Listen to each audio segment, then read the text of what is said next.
പനിക്കൂർക്കയില ഇല്ലാത്ത വീടുകളുണ്ടാവില്ലല്ലോ. ഇപ്പോൾ ഫ്ലാറ്റിലാണെങ്കിലും ഗൾഫിലാണെങ്കിലും എവിടെയാണെങ്കിലും നമുക്കൊരു ചട്ടിയിലോ അല്ലെങ്കിൽ ഒരു സഞ്ചിയിലോ അല്ലെങ്കിൽ പ്ലാസ്റ്റിക് കവറിലോ എന്തെങ്കിലും നമുക്ക് ഈസി ആയിട്ട് പിടിപ്പിക്കാൻ പറ്റിയ ഒരു ഔഷധ സസ്യമാണ്.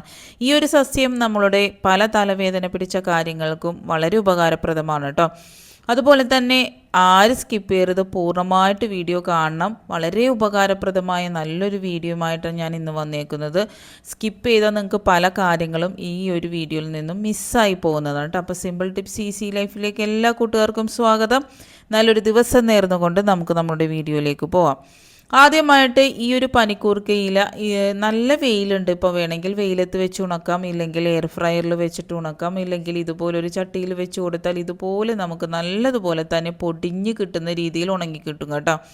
അപ്പോൾ നിങ്ങൾക്ക് വെയിലത്ത് വെച്ച് ഉണക്കുന്നതും വളരെ നല്ലതാണ് കേട്ടോ. എന്നിട്ട് നമ്മൾ ഇതൊന്ന് പൊടിച്ച് നമുക്ക് എയർ ടൈറ്റ് കണ്ടെയ്നറിൽ എടുത്ത് വെച്ചാൽ വളരെ ഉപകാരപ്രദമാണ്. നമ്മൾ പിസ്സ ഉണ്ടാക്കട്ടെ, പാസ്ത ഉണ്ടാക്കട്ടെ, ഏതൊരു കാര്യത്തിലും നമ്മൾ ഇടുന്ന ഓർഗാനോ നമുക്ക് വീട്ടിൽ തന്നെ ഉണ്ടാക്കാനായിട്ട് സാധിക്കും കേട്ടോ. വളരെ സിമ്പിളായിട്ട് തന്നെ നമുക്ക് ഉണ്ടാക്കാൻ പറ്റും.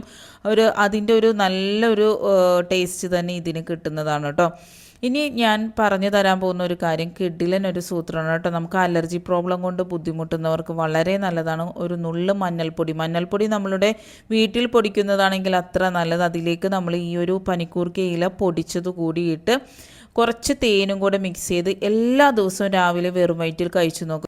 എത്ര വലിയ അലർജി പ്രോബ്ലവും നമുക്ക് മാറ്റിയെടുക്കാനായിട്ട് സാധിക്കും. ഇനിയിപ്പോൾ മഴക്കാലം വരുമ്പോൾ കുട്ടികൾക്ക് തുമ്മൽ, ജലദോഷം ഇവയൊന്നും വിട്ടുമാറില്ലല്ലോ. അതുപോലെ തന്നെ ബ്ലഡ് ശുദ്ധീകരിക്കുവാനൊക്കെ ഇത് വളരെ നല്ലതാണ്. കുട്ടികൾ ഇഷ്ടത്തോടു കൂടി കഴിക്കും കേട്ടോ. വളരെ ടേസ്റ്റിയാണ്, അതുപോലെ തന്നെ വളരെ ഹെൽത്തിയാണ് കേട്ടോ. ഒന്ന് കഴിച്ചു നോക്കാം. അടുത്തതായിട്ട് നമ്മൾ പനിക്കൂർക്കയിൽ ഇതുപോലെ തന്നെ ഒന്ന് ചൂടാക്കി എടുക്കുന്നുണ്ട് കേട്ടോ. ഭയങ്കരമായിട്ടൊന്നും ചൂട് വേണ്ട, ഒന്ന് ജസ്റ്റ് ഒരു ചൂട് കയറി കഴിയുമ്പോൾ നമ്മൾ വിക്സ് മതി കേട്ടോ. വിക്സാണ് ഏറ്റവും നല്ലത്. അല്ലെങ്കിൽ ഏതെങ്കിലും ഒരു തൈലം ഇതുപോലെ വെച്ച് കൊടുത്താൽ, അല്ലെങ്കിൽ തൈലം ഇല്ലെങ്കിലും കുഴപ്പമൊന്നുമില്ല. നമ്മളുടെ തൊണ്ടയിലുണ്ടാകുന്ന കിരികിരിപ്പ്, തൊണ്ടവേദന അതൊക്കെ വളരെ പെട്ടെന്ന് തന്നെ മാറിക്കിട്ടാനായിട്ട് ഇതുപോലെ ഒന്ന് തൊണ്ടയിൽ വെച്ച് കൊടുത്താൽ മാത്രം മതി. വളരെ വളരെ എഫക്റ്റീവാണ് കേട്ടോ. പെട്ടെന്ന് തന്നെ ഒരു റിസൾട്ട് കിട്ടുന്നതായിട്ട് നിങ്ങൾക്ക് കാണാനായിട്ട് സാധിക്കും. അടുത്തതായിട്ട് കുറച്ച് ഇല ഇതുപോലെ ഒന്ന് വാട്ടിയെടുക്കുന്നുണ്ട്. ഇത് മിക്കവരും ചെയ്യുന്നതായിരിക്കും കേട്ടോ. നമുക്ക് ജലദോഷം, മൂക്കടപ്പ്, തലവേദന, ഈവൻ നമുക്ക് നല്ല തലവേദന ഉള്ളപ്പോഴും ഇത് നമുക്ക് ചെയ്യാവുന്നതാണ്. ഇത് നല്ലതുപോലെ തന്നെ വാട്ടി പിഴിഞ്ഞ് അതിൻ്റെ നീരെടുക്കാം. അതുപോലെ തന്നെ ഉള്ളിയുടെ നീരും കൂടെ ഞാൻ ഇതിൽ മിക്സ് ചെയ്തിട്ടുണ്ട് കേട്ടോ. അത് സ്കിപ്പായി പോയിട്ടുണ്ട് വീഡിയോയിൽ. ഈ ഒരു മിശ്രിതം പല രീതിയിൽ നമുക്ക് ഉപയോഗിക്കാനായിട്ട് സാധിക്കും. നമ്മൾ കുളിച്ച് കഴിയുമ്പോൾ തുമ്മലൊക്കെ വരുന്നവർക്ക് നമ്മൾ നെറുകയിൽ ഒരു 2 തുള്ളി തേച്ച് കൊടുത്താൽ വളരെ നല്ലതാണ്. നീർക്കെട്ട് വരുമ്പോൾ, ശരീരത്തിൽ പല രീതിയിലുള്ള വേദനകൾ വരുമ്പോൾ വളരെ നല്ലതാണ് ഈ ഒരു നെറുകയിൽ ഈ ഒരു പനിക്കൂർക്കയും ഉള്ളിയും കൂടെ മിക്സ് ചെയ്തിട്ടുള്ള നീര് ഇതാക്കുന്നത്. അതുപോലെ തന്നെ തൊണ്ടവേദന, കഫക്കെട്ട്, ജലദോഷം, പനിയുള്ള സമയത്തും തേൻ ചേർത്ത് ഇത് കഴിക്കുന്നതും വളരെ നല്ലതാണ്. അല്ലെങ്കിൽ പനക്കൽക്കണ്ടോ എന്തെങ്കിലും ഒന്ന് മിക്സ് ചെയ്തിട്ട്, നല്ല ചുമയുള്ളപ്പോഴും കഫം വന്ന് തിങ്ങിയിട്ടുണ്ടാവുന്ന ചുമയിൽ അതിനും വളരെ നല്ലതാണ് കേട്ടോ. ഇനി ഒരു ഗ്ലാസ് വെള്ളത്തിലേക്ക് ഒരു 5-6 പനിക്കൂർക്കയില ഇട്ട് കൊടുത്ത് നല്ലതുപോലെ വെട്ടി തിളപ്പിക്കുക കേട്ടോ. ഒരു ഗ്ലാസ്, ഒരു 3/4 ഗ്ലാസ് ആവുന്നവരെ നല്ലതുപോലെ തിളപ്പിച്ചതിന് ശേഷം അരമുറി നാരങ്ങ ഇതിലേക്കൊന്ന് പിഴിഞ്ഞിട്ട് കൊടുക്കുക കേട്ടോ. ഇതെന്നും രാവിലെ വെറും വയറ്റിൽ നമ്മൾ കുടിക്കുകയാണെങ്കിൽ വളരെ എഫക്റ്റീവാണ്. നമ്മളുടെ വയറിലുണ്ടാവുന്ന ഏതൊരു ബുദ്ധിമുട്ടും വയറ് നല്ലതുപോലെ ക്ലീൻ ആകുവാനും, അതുപോലെ കൊഴുപ്പ് ഇല്ലാതാക്കുവാനും, അതുപോലെ കഫക്കെട്ട് കൊണ്ട് എപ്പോഴും ബുദ്ധിമുട്ടുന്നവരാണെങ്കിൽ ഈ ഒരു ഡ്രിങ്ക് എന്നും കുടിച്ചു കഴിഞ്ഞാൽ, ചായ കുടിക്കുന്നതിന് പകരം ഇതൊന്ന് കുടിച്ചു നോക്കട്ടെ. കുറച്ച് തേനും കൂടെ മിക്സ് ചെയ്ത്, തേൻ വേണമെങ്കിൽ ഇട്ടാൽ മതി, ഇല്ലെങ്കിൽ സ്കിപ്പ് ചെയ്യാവുന്നതാണ്. പക്ഷേ തേനും കൂടെ ഇടുമ്പോൾ കൂടുതൽ എഫക്റ്റ് ആയിരിക്കും. കഫക്കെട്ട് തുടരെ വരുന്നത്, അതുപോലെ ബ്ലഡ് ശുദ്ധീകരിക്കുവാനൊക്കെ വളരെ നല്ലതാണ്. ഒന്ന് കുടിച്ചു നോക്കണേ. അടുത്തതായിട്ട് ഒരു എണ്ണയാണ് കേട്ടോ. ഞങ്ങളിവിടെ കാച്ചുന്ന എണ്ണയാണ്. പല വീഡിയോയിലും ഞാൻ നാച്ചുറലി ഉള്ള കാര്യങ്ങൾ, എണ്ണ കാച്ചി ഇതിനു മുമ്പ് പല എണ്ണകളും ഞാൻ കാണിച്ചിട്ടുണ്ട്. അതുപോലെ തന്നെ മഞ്ഞളുടെ വീഡിയോയിൽ സ്ക്വാഷ് ഉണ്ടാക്കുന്നതും മഞ്ഞളിൻ്റെ ഉപയോഗങ്ങളും, അതുപോലെ പപ്പായ തൊലി കൊണ്ട് സോപ്പ് ഉണ്ടാക്കുന്നതും ഒക്കെ കാണിച്ചപ്പോൾ നിങ്ങൾക്ക് ഇത് വിപണിയിൽ ഇറക്കിക്കൂടെ, ഞങ്ങളെല്ലാം വാങ്ങാമെന്നൊക്കെ പറഞ്ഞിട്ടുണ്ടായിരുന്നു.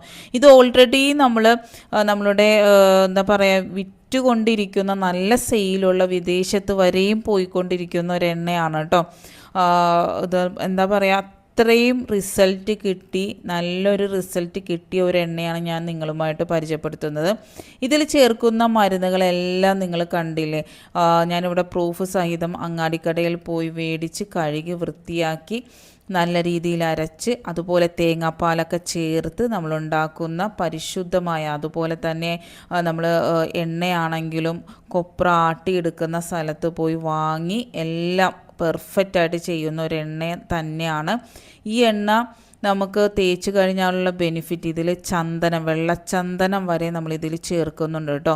നമുക്ക് നല്ല ഉറക്കം കിട്ടുവാനും അതുപോലെ തന്നെ താരൻ കൊണ്ട് ബുദ്ധിമുട്ടുന്നവർക്കും അതുപോലെ PCOD, തൈറോയ്ഡ്, ഷുഗർ ഇവയുള്ള എല്ലാവർക്കും ഹോർമോണൽ ഇംബാലൻസിൻ്റെ ബുദ്ധിമുട്ട് എല്ലാം ഓൾമോസ്റ്റ് എല്ലാവർക്കും ഉണ്ടല്ലേ. മുടി കൊഴിച്ചൽ അതുപോലെ ഉറക്കമില്ലായ്മയൊക്കെ കൊണ്ട് ബുദ്ധിമുട്ടുന്നവർ എല്ലാത്തിനും ഒരു പരിഹാരമാണ് ഈ ഒരു എണ്ണ. ഈ എണ്ണ നമ്മളൊരു 6 മണിക്കൂർ നല്ലതുപോലെ കാച്ചിയതിന് ശേഷം പിന്നെ റെസ്റ്റ് ചെയ്യാൻ വെക്കും. എന്നിട്ട് നമ്മൾ ആ ഒരു എണ്ണ ഒരു 12 മണിക്കൂറോളം നമ്മൾ റെസ്റ്റ് ചെയ്യാൻ വെച്ചതിന് ശേഷമാണ് പിന്നെ നല്ല രീതിയിൽ കാച്ചിയെടുക്കുന്നത്. കാച്ചിയെടുക്കുമ്പോഴൊക്കെ അത് പ്രത്യേകം ശ്രദ്ധിക്കേണ്ട ഒരു കാര്യമാണ്. എന്താണെന്ന് വെച്ചാൽ ആ ഒരു കൂട്ടും എല്ലാം പെർഫെക്റ്റ് ആയാൽ മാത്രമേ ആ ഒരു പെർഫെക്റ്റ് ആയിട്ടുള്ളൊരു റിസൾട്ട് കിട്ടുള്ളൂ കേട്ടോ. ഇതിപ്പം മുടി ഡൊണേറ്റ് ചെയ്തതിന് ശേഷമുള്ള ഒരു മുടിയാണ് നിങ്ങൾക്ക് കാണിച്ചു തരുന്നത്. അതിനു മുമ്പ് നല്ല രീതിയിൽ തന്നെ മുടി ഉണ്ടായിരുന്നു. അതുപോലെ തന്നെ നമ്മൾ ഇതിൽ ചേർക്കുന്നത് എല്ലാം ബ്രഹ്മിയാകട്ടെ, ആര്യവേപ്പാകട്ടെ, കറ്റാർവാഴയാകട്ടെ, വെള്ളച്ചന്ദനമാകട്ടെ, ഇവയെല്ലാം അഞ്ജനക്കല്ല്, നെല്ലിക്കയൊക്കെ എടുത്ത് പറയേണ്ടത് നല്ല നാടൻ നെല്ലിക്ക മാത്രമേ നമ്മൾ ഉപയോഗിക്കാറുള്ളൂ കേട്ടോ. ഇത്രയും അസുഖങ്ങളും ബുദ്ധിമുട്ടുകളൊക്കെ വെച്ചിട്ടും എൻ്റെ മുടി ഇത്രത്തോളം നിലനിർത്തുന്നുണ്ടെങ്കിൽ ഈ ഒരു എണ്ണ കൊണ്ട് മാത്രമാണ്. ഇത് മേടിച്ചവരെല്ലാവരും പിന്നെയും മേടിക്കുന്ന ഒരെണ്ണയാണ് കേട്ടോ. ഞാൻ പറഞ്ഞില്ലേ, ഇതൊരു 10-15 വർഷത്തോളമായി നമ്മളുടെ വിദേശത്ത് വരെയും പോയിക്കൊണ്ടിരിക്കുന്ന ഒരെണ്ണയാണ്. ഞാൻ ആദ്യമായിട്ടാണ് എൻ്റെ ഒരു ചാനൽ ഇൻട്രൊഡ്യൂസ് ചെയ്യുന്നത് കേട്ടോ. അപ്പോൾ നല്ലൊരു റിസൾട്ട് കിട്ടണം.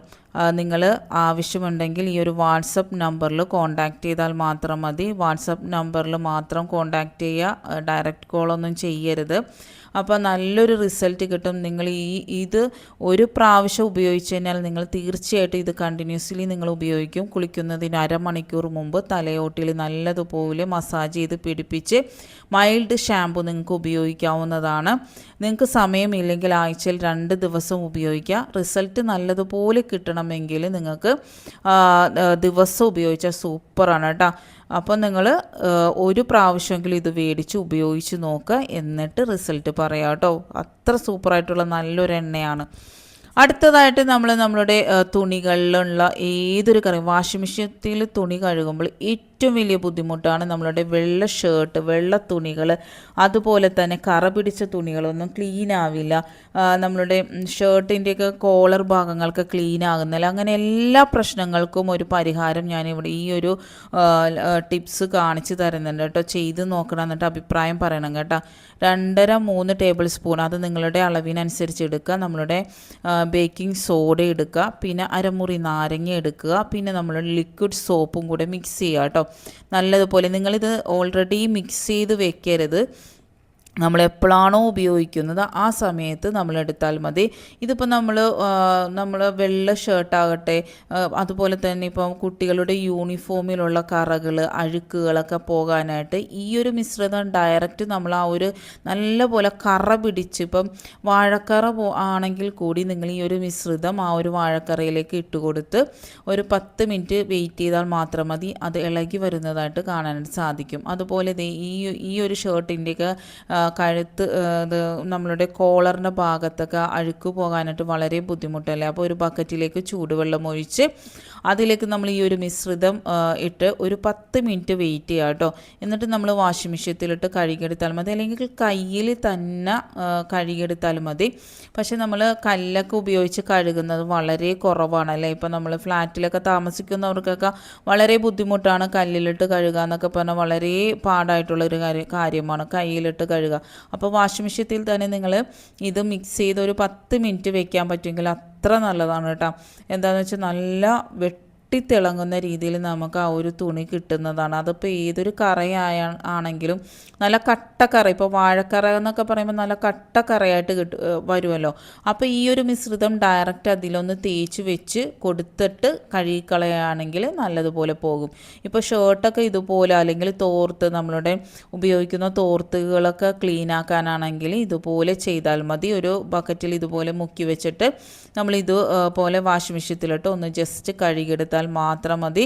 നല്ല ക്ലീൻ ആകും. പിന്നൊരു ടിപ്പാണ്, നമ്മളിതൊരു പാത്രം കഴുകാനായിട്ട് ഉപയോഗിക്കുന്ന സ്ക്രബ്ബറാണ് അല്ലേ. ഇത് മൈൽഡായിട്ടുള്ള, ഭയങ്കര ഹാർഡൊന്നുമല്ല ഈ ഒരു സ്ക്രബ്ബർ.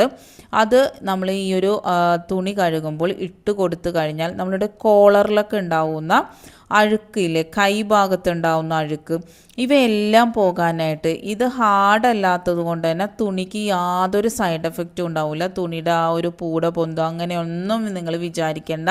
നമ്മളിപ്പം ഫോയിൽ പേപ്പർ ഇടുന്നതിനേക്കാളും 3 ഇരട്ടി ഗുണമാണ് ഈ ഒരു സ്ക്രബ്ബർ. സോഫ്റ്റ് ആയിട്ടുള്ള സ്ക്രബ്ബറല്ല ഇത്, നമുക്ക് റീയൂസ് ചെയ്യാനും സാധിക്കും. നല്ല തുണികൾ നല്ല വെട്ടിത്തിളങ്ങുവാനും കറകൾ പോകുവാനും ഒക്കെ ഇത് സഹായിക്കുന്നതാണ് കേട്ടോ. നല്ലതുപോലെ തന്നെ ക്ലീനായി കിട്ടാനായിട്ട് ഈ ഒരു സൂത്രം നിങ്ങൾ ചെയ്ത് നോക്കുക. ഇപ്പം ഫോയിൽ പേപ്പറൊക്കെ ഉപയോഗിച്ച് കഴിഞ്ഞാൽ 2 പ്രാവശ്യം ഉപയോഗിച്ച് കഴിയുമ്പോൾ അത് തീരില്ലേ. ഇതൊന്നുമില്ല. എല്ലാ ടിപ്സും ഇഷ്ടപ്പെട്ടെന്ന് വിചാരിക്കുന്നു. Thanks for watching. Next time നല്ലൊരു വീഡിയോയുമായി വരാം.